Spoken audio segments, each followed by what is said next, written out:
Hello all, welcome back to my channel. So నేను రీసెంట్గా యూఎస్కి move అయ్యాను. అండ్ మూవ్ అయిన కొత్తలో నాకు ఇది ఒక డిఫరెంట్ ఎక్స్పీరియన్స్. సో ఇక్కడ మా ఇంట్లో మిడ్-నైట్ 11 అయింది. ఆ టైంలో పైన అప్స్టైర్స్లో వాటర్ లీకేజ్ ఉండటం వల్ల మాది గ్రౌండ్ ఫ్లోర్ అయ్యేసరికి ఆ వాటర్ అంతా మా సీలింగ్ త్రూ లీక్ అయింది. సో ఇది చూసినట్టయితే ఈ హీటర్ రూమ్ మొత్తం అండ్ ఈ bedroom, so entire house filled with water. మాకు అప్పుడు ఇంకా ఏం చేయాలో అర్థం అవ్వక we shifted to other house. And morning వచ్చి మేము నైటే కంప్లైంట్ ఇవ్వటం వల్ల మార్నింగ్ వీళ్ళు వచ్చేసి మాకు కార్పెట్ రీప్లేస్ చేస్తున్నారు. సో ఫస్ట్ డే మేము నైట్ చాలా ట్రై చేసాం చాలా నెంబర్స్కి, but nothing is worked. So at last we able to call them.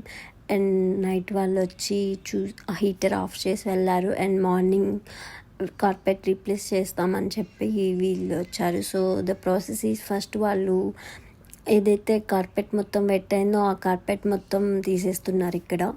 So మనం చూస్తున్నట్టయితే మీరు ఒకటి గుర్తుంచుకోవాల్సింది ఏంటంటే, మీరు ఏదైతే అపార్ట్మెంట్ ఆర్ కమ్యూనిటీలో అంటున్నదో దాని కోడ్ అనేది తప్పకుండా గుర్తుంచుకోండి. సో మాకు ఆ కోడ్ కొంచెం గుర్తులేకపోవటం వల్ల కాల్ చేయటానికి కొంచెం ఇబ్బంది అయింది. అండ్ మీరు ఏదైతే ఎమర్జెన్సీ నెంబర్స్ అనేవి మీ దగ్గర ఉంచుకోవటం అనేది చాలా ఇంపార్టెంట్. సో ఇక్కడ సో వీళ్ళు వచ్చి కార్పెట్ మొత్తం తీసేస్తున్నారు. So half of the work is done. Carpet remove చేశాక ఇది ఇంకొక లేయర్ ఉంటుంది. సో అది కూడా రిమూవ్ చేశాక ఫైనల్గా ఇది cement floor. So now they are removing carpets in our bedroom. Actually first మేము 11 అప్పుడు ఫస్ట్ బెడ్రూమ్లోనే లీక్ అవుతుంటే we thought it's from toilet or something.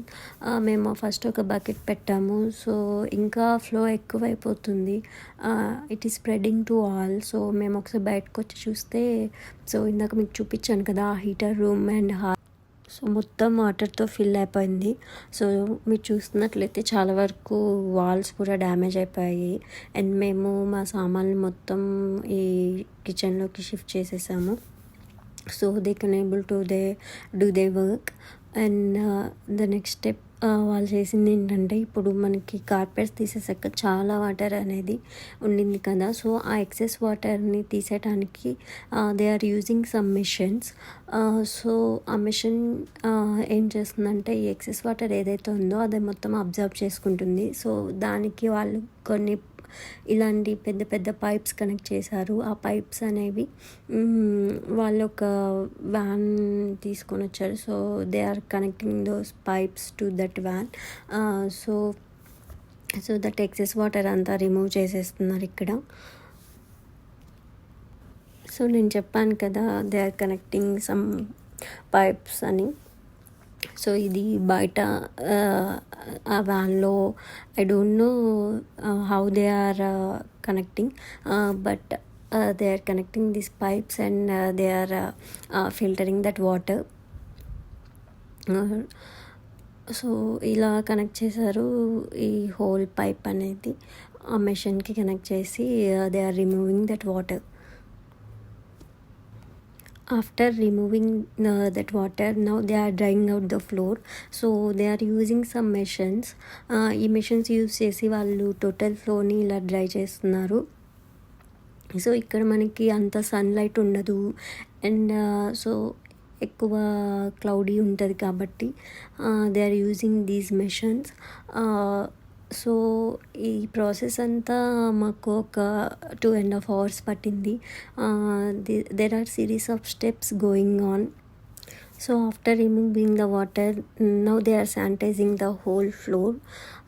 So the water అనేది ఎలాంటో మనకు తెలియదు కాబట్టి I don't know why they are sanitizing, but yeah. So this is the last step. So sanitization అయిపోయిన తర్వాత ఆఫ్టర్ 1 or 2 days గ్యాప్ వాళ్ళు మనకి కొత్త కార్పెట్ అనేది వేస్తారు. సో ఈ కొత్త కార్పెట్ ఎలా వేస్తారో ఏంటి అనేది మనం నెక్స్ట్ వీడియోలో తెలుసుకుందాం. అంతవరకు బాయ్ బాయ్, గుడ్ నైట్.